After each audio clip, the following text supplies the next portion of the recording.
नमस्कार। एक दारोगा अपराधियों को पकड़ने जाता है। इस दौरान उसे गोली लगती है और फिर वो शहीद हो जाते हैं। जांच शुरू होती है, लेकिन इस जांच पर भी सवाल उठने लगते हैं। आखिर क्या है पूरा मामला और क्यों उठ रहे हैं सवाल, हम आज इस पर चर्चा करेंगे। साथ ही बात होगी एक विधायक की, उस विधायक की जिसके ऊपर जेल में से धमकी देने का आरोप लगता है। धमकी एक पुलिस वाले को दी जाती है। जुर्म की और भी खबरों पर बात होगी, तो चलिए इसी के साथ शुरू करते हैं पुरवैया क्राइम स्पेशल।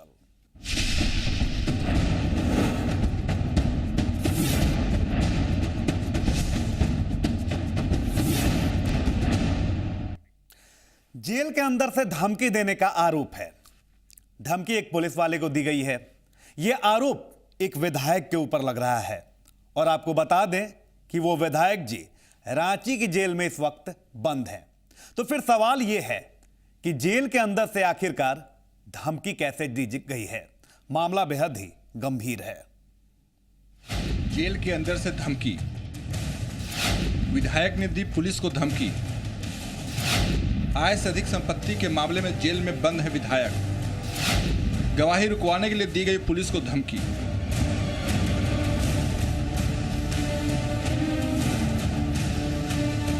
यह है भवनाथपुर के विधायक भानु प्रताप शाही।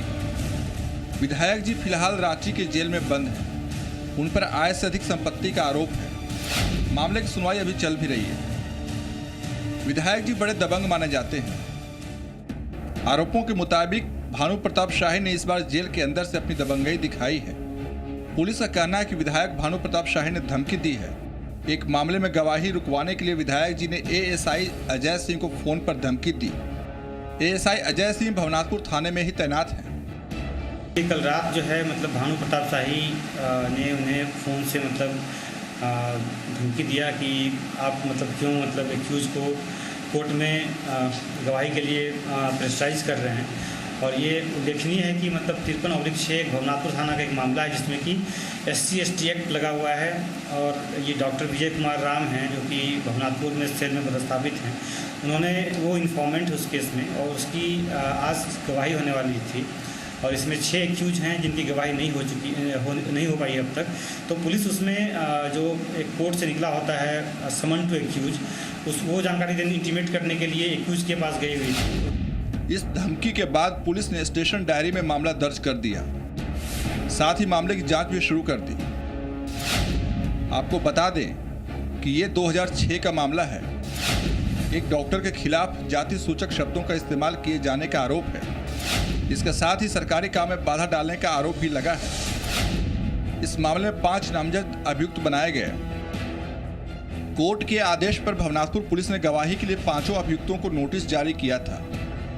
पुलिस गवाहों पर दबाव बना रही थी। इसी से खफा विधायक जी ने फोन पर धमकी दी। भानु प्रताप शाही ने कथित तौर पर धमकी दी कि थाने में रहना है तो गवाही के लिए दबाव बनाना बंद करो, नहीं तो ट्रांसफर होने में देर नहीं लगेगी। भानु प्रताप शाही के द्वारा जो है ये फ़ोन पर एएसआई अजय कुमार सिंह को धमकाया गया कि तुम्हारा ट्रांसफर पोस्टिंग कर देंगे और तुम्हारी हिम्मत के सेवा की जो है तुम जाके उसको बोल रहे हो गवाही दिलवाने के लिए।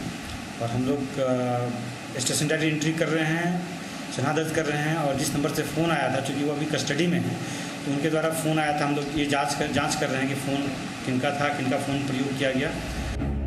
विधायक जी की दबंगई इससे पहले भी सामने आ चुकी है। विधायक का चुनाव जीतने के बाद विजय जुलूस निकाला गया था। तब विजय जुलूस में विधायक जी ने हथियार लहराया था।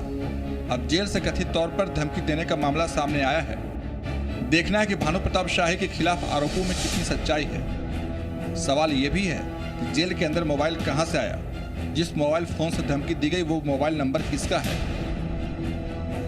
इन सवालों के जवाब भी पुलिस को ढूंढने हैं। चंदन कश्यप, जी मीडिया, गढ़वा। एक शहादत शुरू से ही सवालों के घेरे में दिख रही है। आखिर इतने सवाल क्यों उठ रहे हैं? परिजन भी एसपी से मिल चुके हैं। जो पोस्टमार्टम रिपोर्ट दर्ज हुआ है, अब उस पर भी सवाल उठने लगे हैं।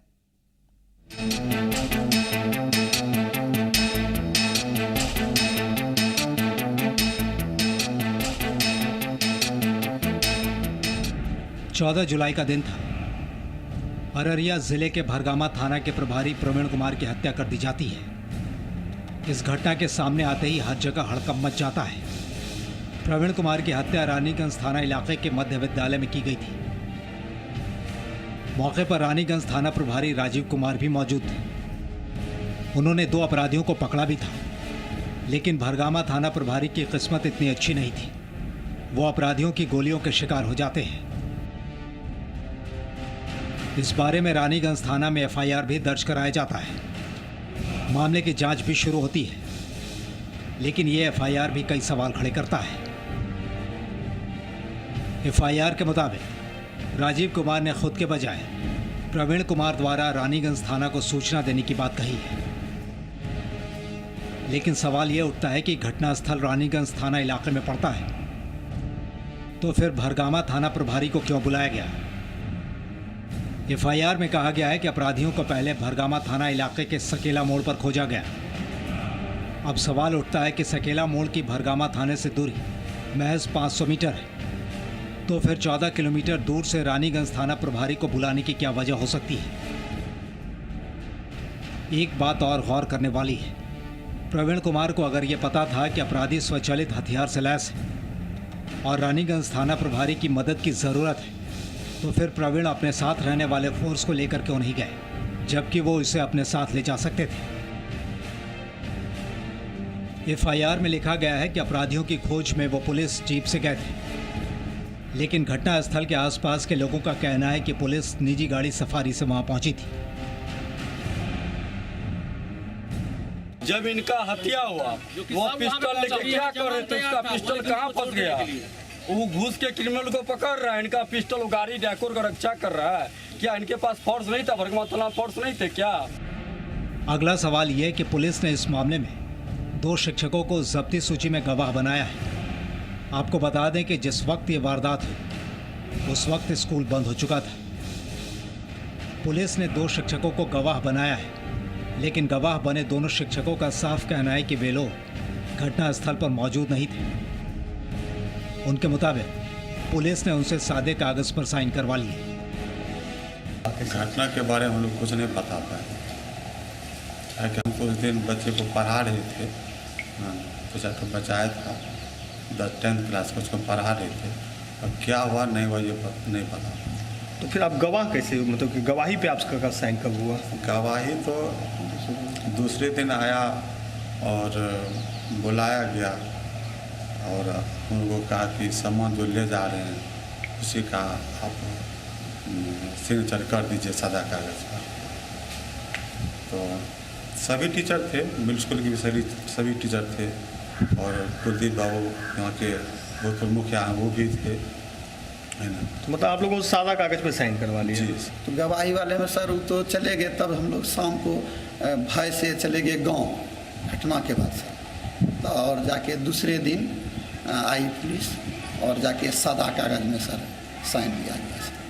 तो कौन लिया था सादा कागज पे साइन? वही पुलिस सब थे और हम लोग कहे कि मिडिल स्कूल का घटना है, हम लोग से करा रहे हैं, कुछ नहीं होगा, ये ऐसे है, जब्ती का है, ये है वो है। तो तब पर भी हमसे और सर से चंद्रकिशोर बाबू से लिया गया। नहीं सर, घटना को नहीं देखे, हम ऑफिस में थे, तभी वो जो साइकिल सबका सूची था वही बना रहे थे। वारदात के बाद पुलिस ने 2 अपराधियों को 2 मोटरसाइकिल के साथ पकड़ा था। जब्त किए गए दोनों मोटरसाइकिल को रानीगंज थाने में रखा गया था। इनमें से एक अपाचे बाइक थी जिसका नंबर था BR39K 4644 और दूसरी बाइक बिना नंबर की थी। गौर करने वाली बात यह है कि जिस वक्त मोटरसाइकिल को जब्त किया गया था उस वक्त अपाचे बाइक पर एक राजनीतिक दल का स्टिकर लगा हुआ था, लेकिन वो स्टिकर बाद में खरोच कर हटा दिया गया। अब सवाल ये उठता है कि थाने में जब्त हो चुकी मोटरसाइकिल से उस स्टिकर को किसने खरोचा और क्यों? ऐसे सवालों के जवाब जांच के बाद ही मिल सकते हैं, लेकिन जांच से पहले ही जांच की नीयत पर सवाल उठने लगे। लिहाजा ज़रूरी है कि मामले की जांच निष्पक्षता के साथ और शहीद दारोगा प्रवीण कुमार का सच सामने आए। नितेश कुमार, जी मीडिया, फारबिसगंज।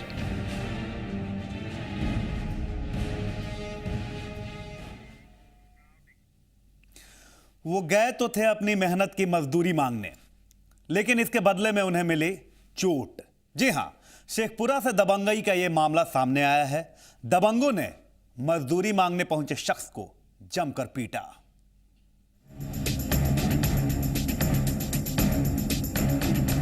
इंसान मेहनत मजदूरी करता है ताकि परिवार का पेट पाल सके, 2 पैसे कमा सके, और जब उसकी मजदूरी के बदले में उसे मारा पीटा जाए तो इसे आप क्या कहेंगे? कुछ ऐसा ही मामला सामने आया है शेखपुरा से। ये मामला जिले के जयरामपुर थाना इलाके का है। पुनेसरा गांव के दिनेश चंद्रवंशी के यहाँ दिलीप राम ने अपना खून पसीना बहाया था। घर बनाने में मजदूरी की थी। इसके बाद कुछ पैसे तो तुरंत दे दिए गए, लेकिन बाकी बचे करीब 3,500 रुपये बाद में देने की बात कही गई। इस बारे में दिलीप राम का कहना है कि उसने अपना बकाया कई बार मांगने की कोशिश की, लेकिन हर बार टाल दिया जाता रहा। हर बार यही कहा गया कि बकाया पैसे बाद में दे देंगे। इसी बकाया पैसे की मांग करने दिलीप राम फिर पहुंचा। दिलीप राम को कहा गया कि तुमने काम सही से नहीं किया है। आरोपों के मुताबिक पैसों की मांग पर दिनेश और दिलीप के बीच में नोकझोंक भी हुई। नोकझोंक की बात दिनेश चंद्रवंशी को नागवार गुजरी। आरोपों की माने तो दिनेश चंद्रवंशी ने अपने लोगों के साथ दिलीप के घर हमला बोल दिया। इसके बाद घर पर जो भी मिला सभी की पिटाई कर दी। मतलब परसों हम आए पटना से इलाज करा के अपने, तो हमारा पत्नी गई पैसा मांगने के लिए, तो बोला कि हम नहीं देंगे तो तुम क्या कर लोगे। तो हम बोले काहे नहीं देगा, क्या बात है भाई। तो हमको छत तुम टेढ़ा कर दिया। तो हमको इतना दिन से तुम नहीं बोला, अब आज अंत में बोला है कि टेढ़ा कर दिए। कैसे टेढ़ा हम कर दिए भाई, क्या तुम फिर तीसरा तल्ला वाला कैसे काम करा लिए। जब हम निचला तल्ला टेढ़ा कर दिया तो तीसरा तल्ला वाला नहीं कराना चाहिए। गाड़ी का लम करना शुरू किया तो चला गया घर, और घर से बाप बेटा सब मिल कर के हमारा घर पर चढ़ गया, लाठी पहना ले करके। हम अकेले थे, जब तक हमको पकड़ रहा था, सब परिवार पकड़ रहे थे। तब उसके बाद पत्नी हमको पकड़ा और एक लाठी उसका बेटा मंझला मार बैठा। मारपीट की इस घटना में 6 लोग गंभीर रूप से घायल हो गए। सभी को गंभीर हालत में बरबीघा के रेफरल अस्पताल में भर्ती कराया गया। सभी घायलों का इलाज किया गया। गया मारधार किया, बदमाश आदमी है, और उसके बाद में समझाया नहीं समझा था, हम लोग का भी मार के गिरा दिया। मजदूरी मांगने के लिए गए थे, तो वही मांगने गए, वो अपना मारधार करने लगा, नहीं दंगर बेटारी गलम करने लगा। हाँ, वो लोग बदमाश है। मामले की जानकारी पुलिस को भी दी गई। पुलिस मौके पर पहुंचती है। आरोपियों के खिलाफ प्राथमिकी दर्ज कर ली जाती है। उनकी गिरफ्तारी के लिए पुलिस छापेमारी शुरू कर चुकी है। हालांकि अभी तक किसी भी आरोपी की गिरफ्तारी नहीं की जा सकी। घटना तो ये लोग में मारपीट हुआ है पैसा लेन देन के चक्कर में। क्या कार्रवाई की जाएगी? हाँ, जो उचित न्याय संगत धारा के अनुकूल ही लोग कार्रवाई किया जाएगा। अपने ही मेहनत की कमाई मांगना एक शख्स को महंगा पड़ गया। उस शख्स ने सुन रखा था कि मेहनत का फल मीठा होता है, लेकिन अब उसे मालूम हुआ कि आज के जमाने में मेहनत का फल खट्टा भी होने लगा है। चंदन कुमार, जी मीडिया, शेखपुरा। जुर्म की खबरें आगे भी रहेंगी जारी, लेकिन एक छोटे से ब्रेक के बाद।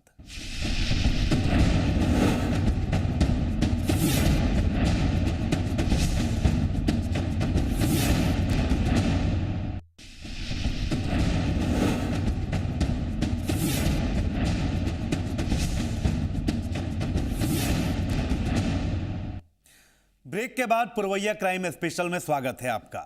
वो अपनी ही चाची का हत्यारा है, लेकिन उसे अपने किए पर कोई पछतावा नहीं है, जरा भी मलाल नहीं है। पारिवारिक विवाद में एक घर उजड़ गया। मारने का कोई अफसोस नहीं, कोई अफसोस नहीं। हम मेरी माँ के साथ जुल्म हुआ, बस उसका बदला लिया। हमारे साथ कुछ भी हो, कोई भी अन्याय, सजा हो, क्या हो, हम सिलेंडर कर लिया, आकर के लीजिए, अरेस्ट कर लीजिए, हमें कोई दिक्कत नहीं। माँ का बदला हम ले लिए, बस उसी में चैन है। तो सुना आपने, इस शख्स को हत्या करने का कोई अफसोस नहीं है, उसे कोई मलाल नहीं है। ये मामला सिमडेगा से सामने आया है। इस युवक ने अपनी ही चाची की हत्या कर दी। इतना ही नहीं, आरोपी युवक की माने तो इस शख्स ने अपनी चाची के भाई की भी हत्या कर दी। इस हत्याकांड के बाद पूरा सिमडेगा दंग रह गया था। इस आरोपी शख्स का नाम है सगीर। सगीर ने एक साथ 2 लोगों को मौत की नींद सुला दी। इतना ही नहीं, हत्या करने के बाद यह खुद थाने जाता है और पुलिस के सामने अपना गुनाह कबूल करता है। नसीमा मेरी चाची है खुद की, और मेरे मामा नज़ीर है, खुद का मामा है। तो मार दिया? मार दिया। मारने का कोई अफसोस नहीं? कोई अफसोस नहीं। हम मेरी माँ के साथ जुल्म हुआ, बस उसका बदला लिए। हमारे साथ कुछ भी हो, कोई भी अन्याय, सजा हो, क्या हो। क्या चीज़ से मारा है? ये सिंगल शॉट से और इस छुरा से मारा है, और कुछ बात नहीं है। हम सिलेंडर कर लिए, आकर के लीजिए, अरेस्ट कर लीजिए, हमें कोई दिक्कत नहीं। माँ का बदला हम ले लिए, बस उसी में चाहिए। लेकिन पुलिस को इस बात पर भरोसा नहीं है कि एक शख्स ने कैसे 2 लोगों की हत्या कर दी। वो सगीर के दावों को पूरी तरह से स्वीकार नहीं कर पा रही है। एक्चुअली खरन टोली में तैयब नामक व्यक्ति हैं, उनकी बीवी और उनके साले, ये दोनों की हत्या उनके घर में ही हो गई है। हत्या करने वाला उनका भतीजा अपने आप को बता रहा है कि हम ही मारे हैं। वो थाने में खुद सरेंडर कर गया है, और जिस हथियार से मारने की बात वो बता रहा है, वो हथियार भी पुलिस को सुपुर्द कर दिया है। लेकिन मामला अभी भी संदिग्ध लग रहा है, क्योंकि एक व्यक्ति मिल करके 2 व्यक्ति का हत्या किए हैं। ये बहुत पुलिस को पच नहीं रही है मामला। हम लोग तैयब की तलाश कर रहे हैं। घर में तैयब उपलब्ध नहीं है, घर में ताला बंद है। डेगा के खैरन टोली में भतीजा अपनी ही चाची को छुरा मार देता है। आरोपी भतीजा सगीर यही नहीं रुकता। उसके मुताबिक उसकी चाची के भाई को भी उसने गोली मार दी। इसके बाद वो थाने पहुंचकर आत्मसमर्पण कर देता है, लेकिन पुलिस को सगीर की बातों पर यकीन नहीं होता। ये सिंगल शॉट से और इस छुरा से मारा है, और कुछ बात नहीं। हम सिलेंडर कर लिए, आकर के लीजिए, अरेस्ट कर लीजिए, हमें कोई दिक्कत नहीं। माँ का बदला हम ले लिए, बस उसी में चाहिए। पुलिस इस मामले की हर पहलू से जांच करती है। हालांकि हत्यारे भतीजे ने खून करने में इस्तेमाल किए गए हथियारों को भी जमा कर दिया, लेकिन पुलिस की जांच अभी बाकी थी। सूचना के बाद पुलिस तुरंत रश किया घटनास्थल पर। वहाँ पर जाने के बाद सीन बड़ा हृदय विदारक था। उसकी पत्नी को चाकू से गोद करके मारा गया था, और नज़ीर को गोली से मारा गया था। पुलिस के द्वारा जब मामले का छानबीन किया गया तो यह बात प्रकाश में आएगी कि तैयब नामक व्यक्ति 2-3 शादियाँ किए हुए है। पूर्व ये जो मृतका थी, इसकी सबसे पहली पत्नी थी। उसी के लेकर के संपत्ति का कुछ विवाद इन लोगों में चल रहा था। मृतका भी चाह रही थी कि उसे भी हिस्सा मिले संपत्ति में, और उसके पति या तो अपने साथ रखें या उसे गुजारा बसर करने के लिए उसको पैसा दें। इसी बात की मध्यस्थता को लेकर के उसका भाई भी गुमला से आए थे, और घर में बातचीत चल ही रही थी। उसी दौरान प्री प्लान्ड करके तैयब के द्वारा अपने भतीजों से, जिसमें कि एक भतीजा अरेस्ट हो गया है जिसका नाम है सागिर, सबसे पहले नाजिर की हत्या करवाई गई। उसके बाद उसका दूसरा जो एक भाई था साबिर नाम है उसका, उसने चाकू से गोद करके और उसकी बहन को भी हत्या कर दी। पुलिस ने अपनी जांच में इस दोहरे हत्याकांड का खुलासा किया। सगीर ने अपनी चाची नसीमा की हत्या की थी। अब पुलिस के मुताबिक नसीमा का अपने पति के साथ विवाद था। नसीमा ने अपने पति के खिलाफ दहेज प्रताड़ना का केस भी किया था। इस केस में सगीर की मां भी जेल गई थी। मेरे माँ के साथ जुल्म किया वो लोग, और ये मेरे मामा है, खुद का मामा। वो सामने जा कर के मेरी माँ को मार खिलाती थी, और उसके ऊपर केस भी कर दिया डोरेट करने के बाद जेल गई अम्मी। जुल्म हमेशा बताती थी कि ऐसा हो रहा वैसा हो रहा। मेरी माँ, हमको दुख सहा नहीं गया। हम यही देखते देखते लास्ट में आकर के हम उसको मार दिए। खबरों के मुताबिक नसीमा को अपने पति पर शक था। इधर नसीमा का पति तैयब अपनी पत्नी को रास्ते से हटाना चाहता था। वो चाहता था कि उसे संपत्ति में हिस्सा ना मिले। तैयब की नसीमा के अलावा भी बीवी थी। तैयब की दूसरी पत्नी जैनब भी साजिश में शामिल बताई जा रही है।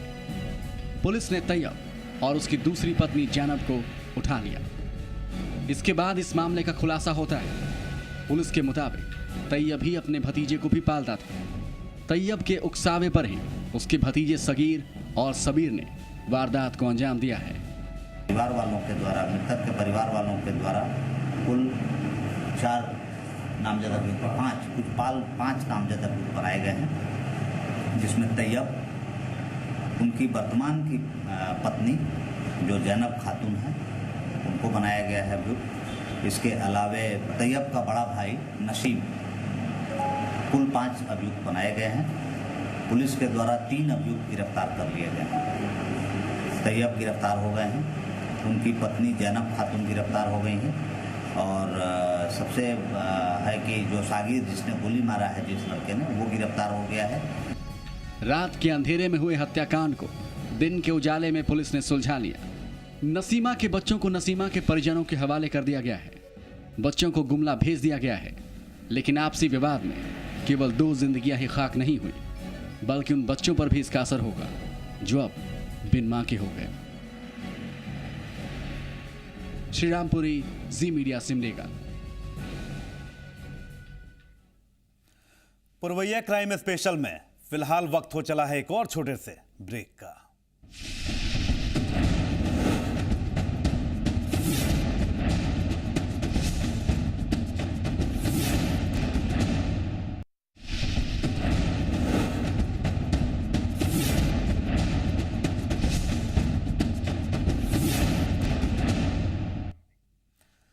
जब सिसकियों के शब्द का बांध टूट जाता है तो फिर एक ही रास्ता बचता है, मौत को गले लगाना। समस्तीपुर के एक माता पिता की ये दास्तां है, जिनका भरोसा अब खाकी से तो उठ गया है, लेकिन मौत पर कायम है। लिहाजा उन्होंने राज्यपाल से इच्छा मृत्यु की मांग की है।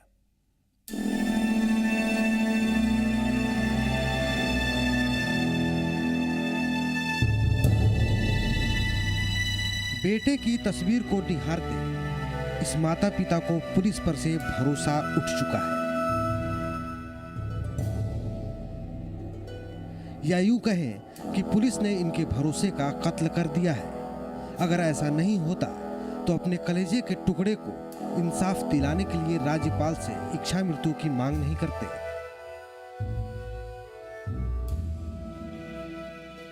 घर से बुला के कुछ लोग लेके आया और उसकी हत्या कर दिया गया। हमने एफआईआर किया। एफआईआर करने के बाद श्रीमान के यहाँ लगातार आवेदन देते आ रहा हूँ, लेकिन इस गरीब का कोई सुनने वाला नहीं है। हम लोग देते देते थक चुके हैं। मेरा आर्थिक और शारीरिक स्थिति दोनों ही अब बदल हो गया, इसलिए हम लोग न्याय का आशा टूट चुका है। इसलिए राज्यपाल महोदय जी से अनुरोध किए हैं लेटर दे के, जो हम लोगों को इच्छा मृत्यु करने की आदेश दिया। हत्या कर दिया है, लेकिन आज तक हमें न्याय नहीं मिला है। वही मेरा सहारा था, हम लोग कैसे जिए सहारा थे। क्या हुआ था आपके बच्चे को? बुला के लेकर हत्या कर दिया। तो पुलिस अब तक क्या कार्रवाई की? कुछ नहीं किया है। तो राज्यपाल से क्या मांग कर रहे हैं? इच्छा मृत्यु मांग रहे हैं। इच्छा थी अपने बेटे के कातिलों को सजा दिलाने की, लेकिन पुलिस की लापरवाही ने इन्हें इच्छा मृत्यु मांगने को मजबूर कर दिया। दरअसल 23 मई 2013 राजकुमार के लिए काला दिन था। इसी दिन इकलौते बेटे उज्जवल की बसुआरी गांव में हत्या हुई थी। राजकुमार ने चकमेहसी थाना में 2 लोगों के खिलाफ नामजद और अज्ञात के खिलाफ मामला भी दर्ज करवाया था, लेकिन पुलिस तंत्र में बैठे अधिकारी कछुए की रफ्तार से कार्रवाई करते रहे और 2 साल बीत गए, एक भी आरोपी हाथ नहीं आया।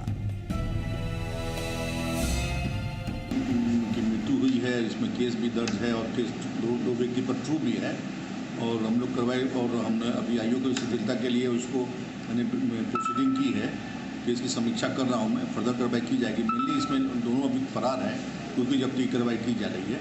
क्योंकि जब्ती जैसा पता चल रहा है कि उसने लिख के दिया है कोर्ट में, क्योंकि जब्ती मिलने पर हम लोग कार्रवाई करेंगे। एसपी साहब, आप भी गंभीर हैं, आपके अधीनस्थ काम करने वाले भी गंभीर हैं, लेकिन ये गंभीरता आप पहले दिखाते तो एक माता पिता को अपने बेटे को इंसाफ दिलाने के लिए इतना कठोर फैसला नहीं लेना पड़ता।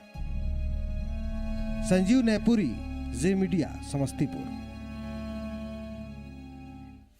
और इसी के साथ जुर्म की दुनिया की खबरों में आज बस इतना ही, लेकिन आप रहिए सावधान और बाखबर, क्योंकि जुर्म कहीं भी और कभी भी हो सकता है। इसी के साथ दीजिए इजाजत, नमस्कार।